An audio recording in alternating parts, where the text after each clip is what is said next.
What's up, everybody? Welcome to the PickSix podcast, CBS Sports Daily NFL podcast. I'm Will Brinson. I'm your host. It is Monday, December 28th, and it is time to preview the final Week 16 game of the NFL season. There's only 1 week and one game of football left in the regular season. It's crazy to do so. To look at this from a gambling and DFS perspective, and just to talk about the game and make picks in general, the great Emory Hunt joining us. Emory, what's up, buddy? Cool. And Will, how you doing, man? I can't complain. I've been wearing this toboggan for like 42 consecutive days. My family's starting to wonder about me, as if they weren't already wondering about me. And I don't know, I'm excited for Bills-Patriots. I think this is a little intriguing. Like, this game does not profile as a great game in the sense that the Bills are 7-point favorites. The Patriots have largely been terrible this season. But I think it's intriguing because the Bills have already won the division.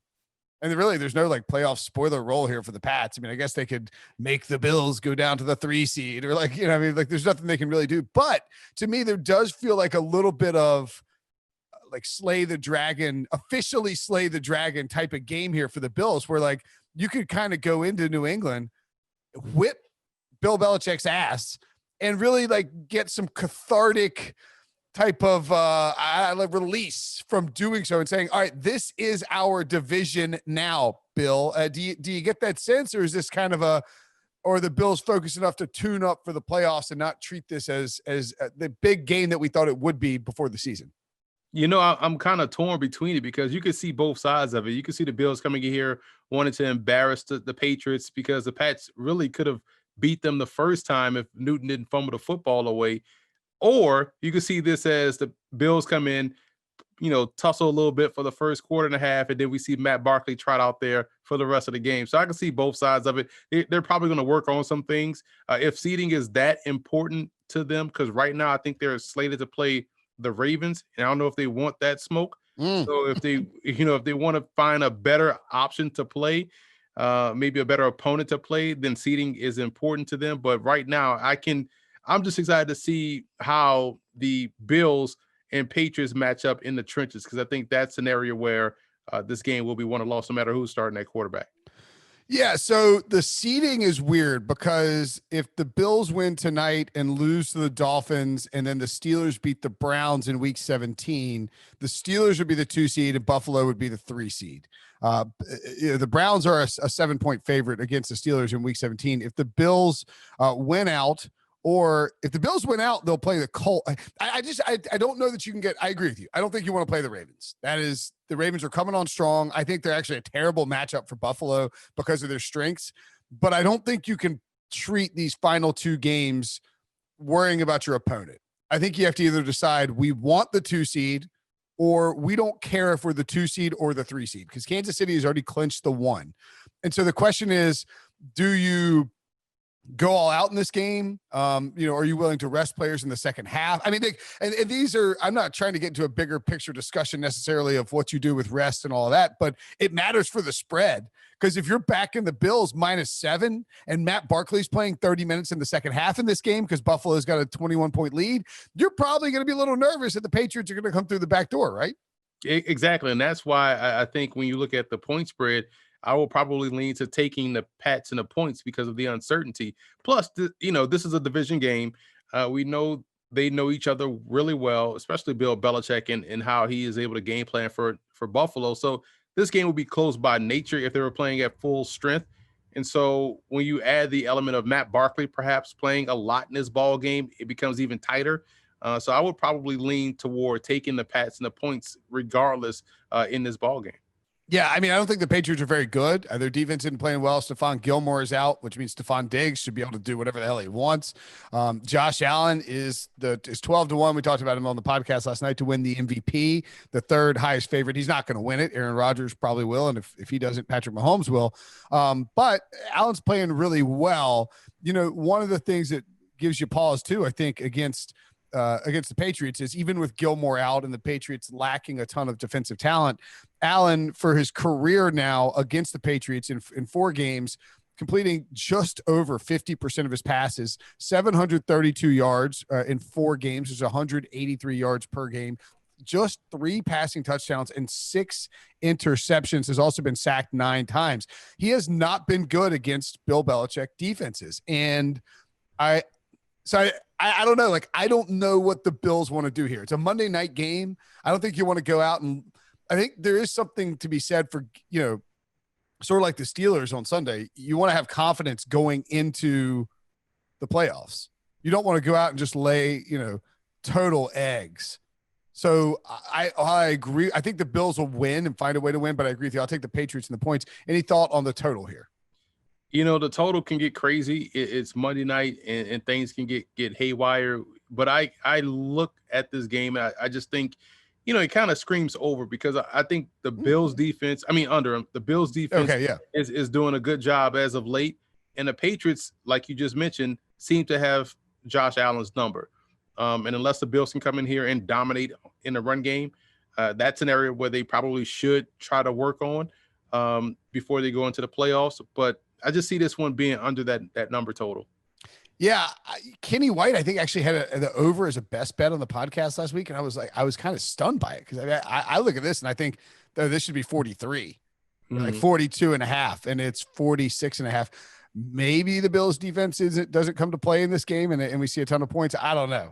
But I tend to agree with you. I would lean under and Pats here on this Monday night game. All right, let's take a break. When we come back, we will break down player props and some DFS action. Okay, so as we mentioned, Stephon Gilmore out for the Patriots. I think this is a high number, but I'm looking at it immediately because he hits it all the time. Stephon Diggs over receiving yards 85.5. Now, if they sit players or they try and do a conservative game plan and pound the ball with Devin Singletary and Zack Moss, this could be a problematic situation. But I think that it guaranteed for the first half.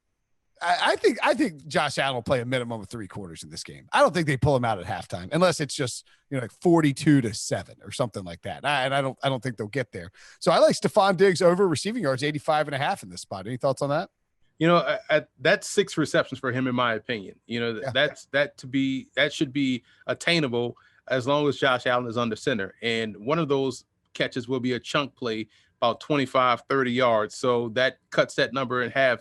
So I like that prop there. I think when you look at it from that perspective, he should be able to hit that number pretty easily, I believe, in his ball game. 1, because you mentioned Gilmore, but 2, you can move him around the formation. He's not relegated to playing inside or outside. So wherever they see fit, wherever they can find the matchup, they're going to put him there and throw it to him.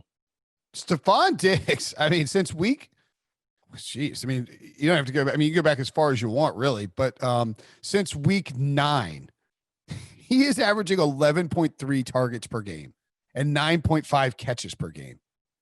That's good for 103.2 receiving yards per game. He is playing as well as anybody in the NFL right now in terms of receivers. I also think that there may be a little bit of interest here because, Diggs was traded this offseason to get him that receiving title.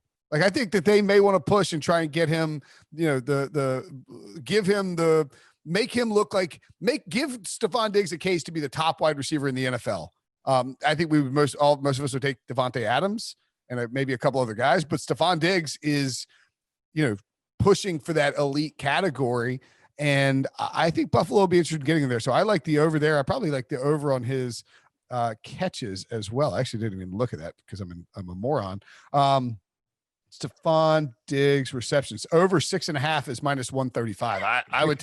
I'd take the over on that too. Yeah, like I said, it's going to take him 6 to get to 85, and he's going to definitely hit that 6 number, probably within the first quarter and a half, maybe. Yeah.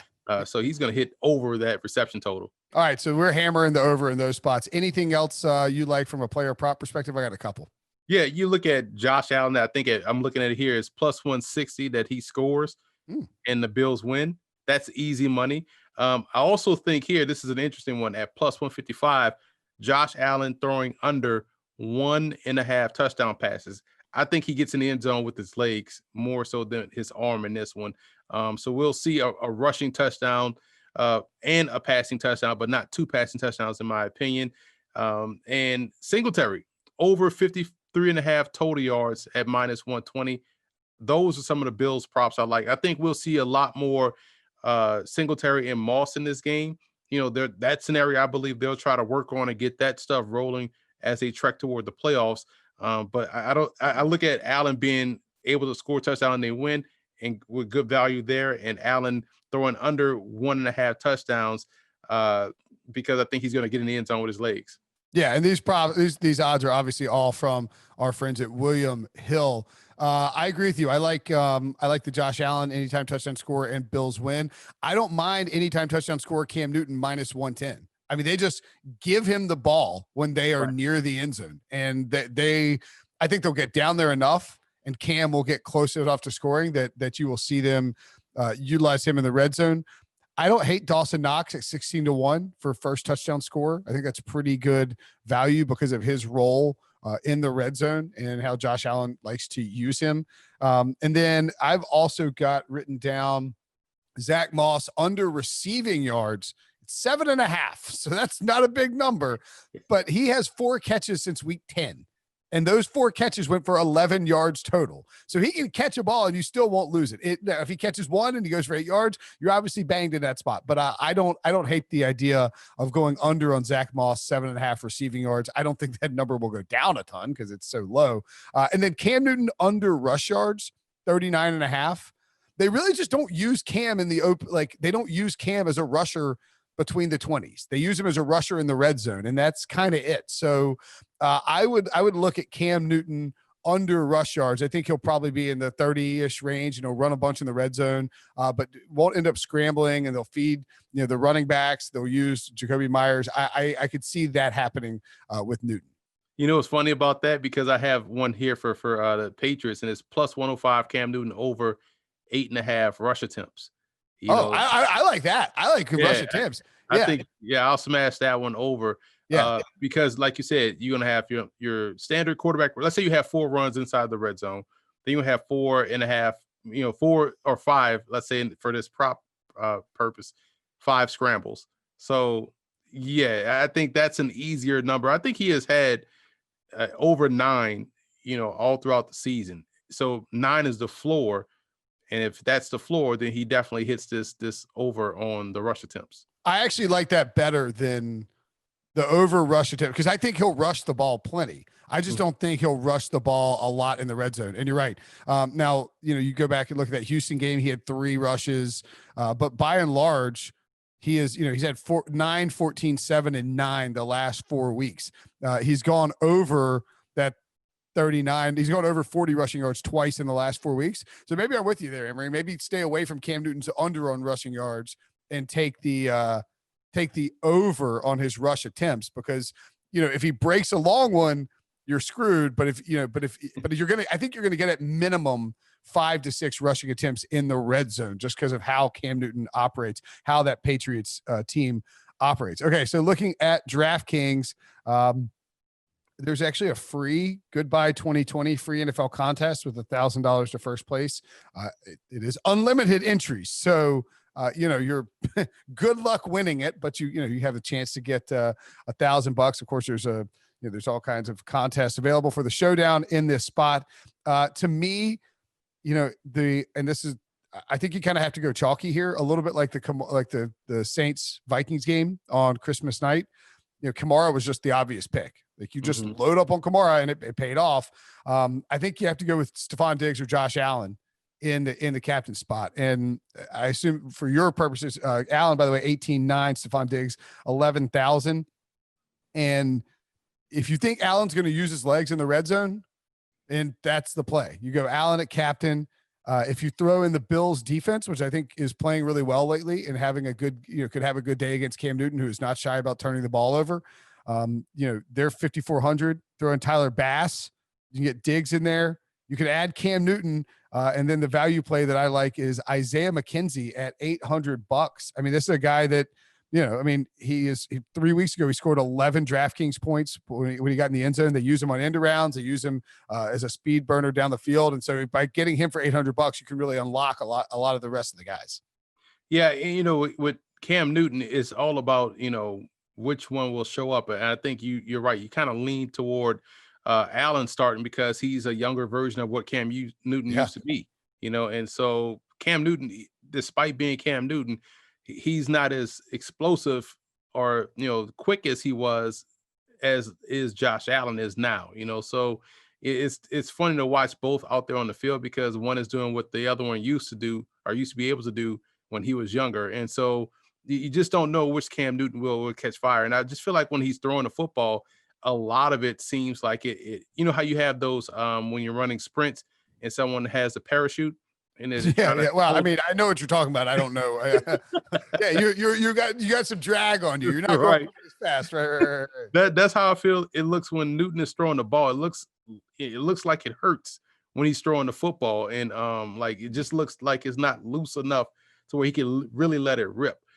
So I worry about Newton's health. So I would probably stay away from him in this for as this fantasy lineup purpose. Yeah, certainly. I don't think you want to make him a captain. If you think the Bills are just going to run away with this game and just bludgeon the Patriots, I don't hate the idea of going contrarian and using Zack Moss. He looks like he's the guy who's going to get the majority of the carries as the true running back. Singletary really used more in the passing game, and when the Bills are in a kind of a shootout.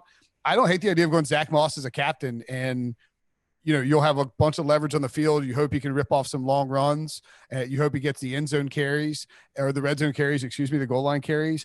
And, if you do that, you can pretty much unlock anybody that you want, because you're dipping that far down in the captain spot. You can get Allen, Diggs.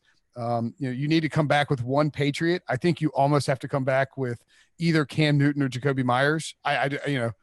There's not a lot to love from the Patriots' perspective in terms of DFS, but you have to have somebody.